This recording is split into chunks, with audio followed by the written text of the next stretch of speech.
Pertanyaan Yesus 3 kali. Apakah engkau mengasihi aku, Petrus? Ditanya 3 kali, jawabannya, gembalakanlah domba-dombaku yang terakhir. Jadi itu janji terakhir sebelum kenaikan. Bukan bukan pendetakanlah domba-dombaku. Nah, begitu. Itu tema bagus tuh Bang Gia. Boleh dipakai. Saya dengan ikhlas memberikan ide ini, makanya. Khusus Siap, Mike memberikan ide. siap uskup. Wah, Bukan uskup. Yang uskup AESC aja. Aku mah misionaris aja, misionaris. Sesuai lagi oh terima iya, Wah, tawaran jadi misionaris. itu marah nanti uskup SSCE kalau ngomong misionaris nanti. ya. Oke, ya, ya mungkin Pak Ivan ada yang Katsu sudah selesai atau masih ada lagi? Begitu dulu aja. Kalau buat tema, saya rasa itu paling mengena, paling kontekstual, karena di satu sisi, kalau kita lihat ya, mereka selalu menggemboskan kita punya gelar-gelar kayak Paus gitu. Selalu mereka bilang Paus itu gelar antikristus. Padahal kalau kita pulang ke Alkitab, Bapak Paus dari bahasa Belanda, bahasa Latinnya Pater, kalau dari bahasa Yunaninya Pater. Nah, kalau kita punya gelar ada rujukan Alkitabnya semua. Jadi kita main di tataran kan mereka sukanya yang Alkitabiah kan Bang. Kayak kemarin tuh yang heboh akhir minggu juga dibilang doktrin kita tidak Alkitabiah gitu kan. Enggak apa-apa kita pakai yang Alkitabiah dulu. Makanya gelar dulu pendeta tuh dari mana ayatnya gitu. Ya, betul. Gitu dulu dari Betul. saya. Oke, Paman Ivan. Silakan Paman Ivan. Ya, kalau saya sendiri kan dalam konteks itu ya tentunya ya kita tetap dalam koridor ekumenik Konsili Vatikan kedua kan. Artinya ya mungkin barangkali ya kita boleh katakan sudah disudutkan dan sebagainya ya, tetapi apapun juga tetap kita dalam kerangka itu kita coba untuk berdiskusi dan berdialog gitu. Nah, tetapi bahwa apa yang kita sampaikan dalam konten-konten seperti Broge ya, yang tadi juga Bro Katsu, itu jelas mewartakan, menginformasikan apa yang memang sesungguhnya dalam perjalanan sejarah gereja atau dalam perjalanan gereja dari masa ke masa yang berawal dari Kristus pada saat mendirikan gereja dan kemudian bagaimana itu diwariskan dari generasi ke generasi, dari zaman ke zaman, dan konsistensi itu tetap terjaga, tetap terpelihara, tetap tumbuh dan berkembang sebagaimana yang memang diajarkan, diwariskan oleh para rasul. Itu tidak bisa kita abaikan atau tidak bisa kita reduksi. Kita wartakan, kita kabarkan apa adanya. Kita wartakan, kita kabarkan sebagaimana yang memang terjadi. Nah, dalam konteks diskusi ataupun katakan debat, ya mungkin barangkali kalau istilah ring tinju ya mungkin ya jangan langsung dikasih KO lah, kan begitu. Ya mungkin ya sudahlah, kasih menang angka sedikit tipis-tipis saja lah, Bro Gia. Demikian. Oke, ya. Lalu mereka, ya saya lanjutkan. Mereka menolak magisterium, ya. Tadi saya sudah menunjukkan, ya, Matius 16 ayat 13 sampai 20, juga Yohanes 20 ayat 21 sampai 23. Di sana Kristus memberikan tugas, ya, mengikat dan melepas. Oke ya. Sekarang pertanyaannya, ya. Pertanyaan sederhananya terkait dengan apa yang disampaikan Katsu, ya. Mereka ini kan dari suksesi mana? Mereka ini lanjutan dari rasul siapa? Ya. Sementara kita tahu bahwa mereka ini baru ada kemudian. Bahkan mungkin ajaran yang mereka punya itu tidak sama dengan yang diajarkan Luther, tidak sama dengan yang diajarkan Calvin.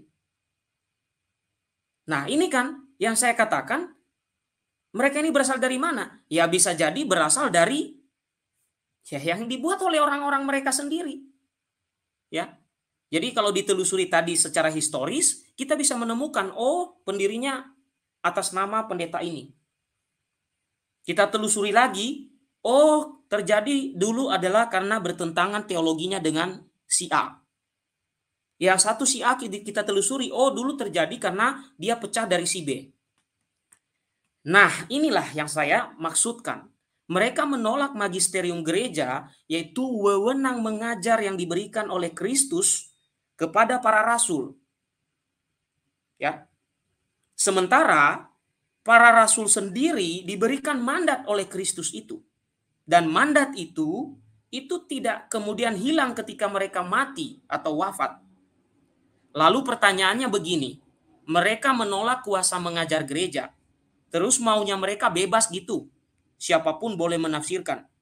Sekarang, mari kita dengan rendah hati berpikir sederhana begini. Kalau semua orang bebas menafsir, ya, pokoknya misalnya satu ayat si A menafsirkannya ini, satu ayat si B, ayat yang sama ditafsirkan beda lagi, si C lagi beda lagi. Sekarang saya tanya, memakai buku yang sama yang katanya itu adalah kitab suci, tapi kenapa berbeda-beda tafsirnya? Apakah Roh Kudus yang masuk ke dalam diri 3 orang ini adalah roh yang berbeda-beda? Ya, apakah Roh Kudus ini yang ada di dalam 3 orang ini itu berbeda-beda dan saling menentang dirinya? Saya kira Yesus tidak mengajarkan Roh Kudus itu menentang dirinya sendiri dengan memberikan ilham yang berbeda-beda. Akibat dari tidak adanya magisterium, Bapak Ibu, ya terbentuknya begitu banyak aliran-aliran, sekte-sekte, denom-denom. Itu akibat tidak ada tolok ukur dalam suatu ajaran. Anda tahu nggak munculnya oneness itu karena apa? Karena kebingungan, karena tidak punya tolok ukur ketika dia ada di dalam penganut Tritunggal. Dia tidak punya tolok ukur. Tolok ukur kita apa? Ajaran magisterium yang berdasarkan kitab suci ada, lalu dijabarkan di dalam katekismus gereja Katolik.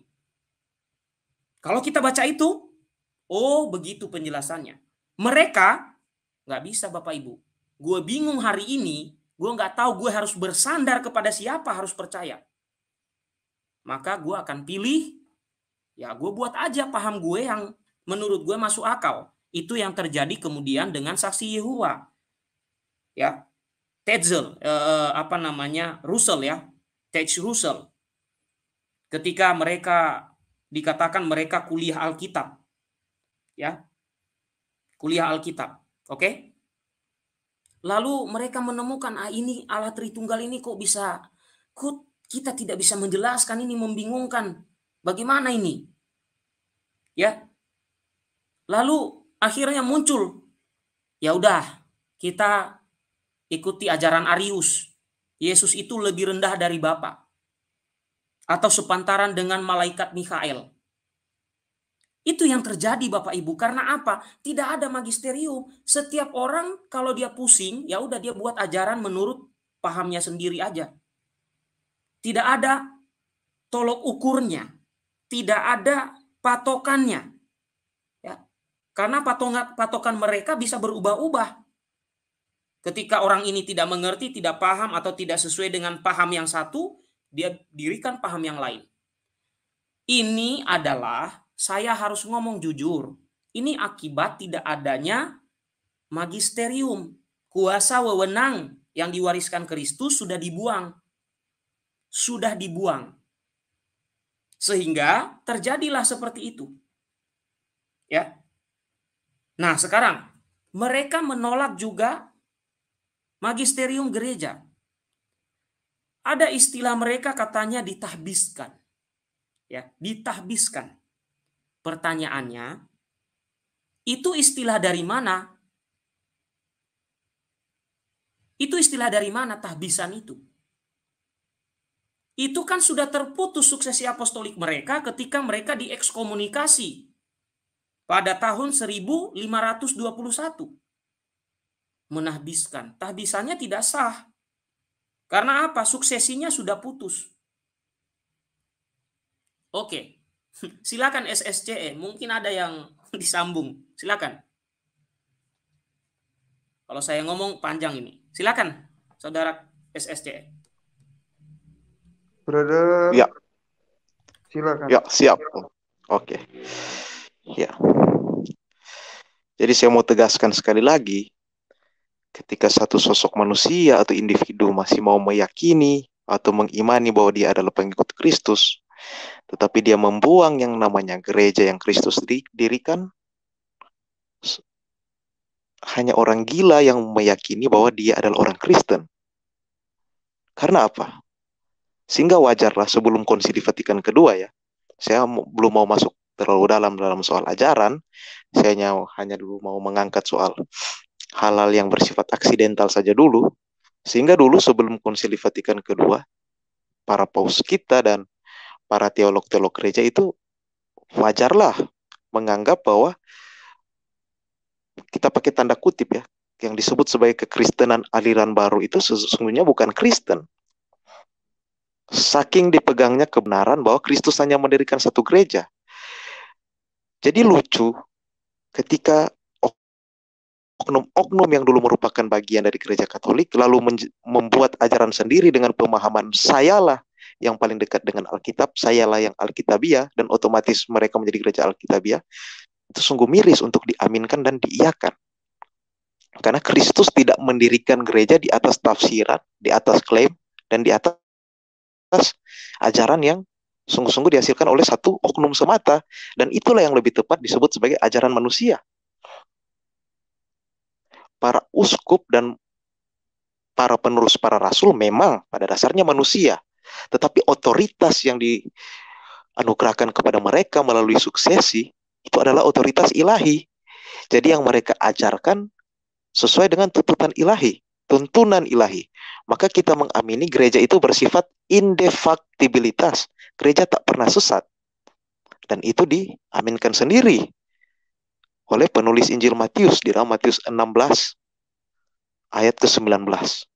Bahwa gereja tak akan pernah jatuh dalam alam maut. Nah, alam maut itu seperti apa? Kepada kemusnahan dan kepada ajaran-ajaran sesat. Gereja tak akan pernah jatuh. Jika ada yang meyakini bahwa gereja perlu direformasi, berarti dia melawan Kristus itu sendiri. Dan wajarlah dia terlempar dari tubuh mistik Kristus itu.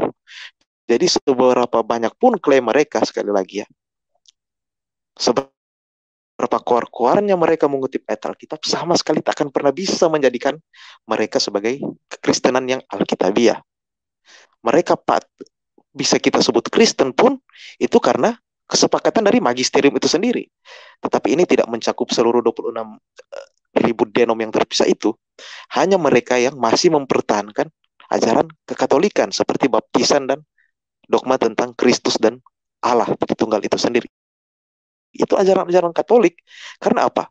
Kitab suci itu sendiri adalah buku kekatolikan. Nah ini yang membuktikan bahwa orang tak akan bisa pernah lepas dari tradisi jika ia betul-betul mau menjadi seorang Kristen yang sejati. Karena apa? Yang menghasilkan Alkitab itu secara baku, yang sudah kita ulang-ulangi di setiap channel kita, yakni gereja Katolik melalui tradisi.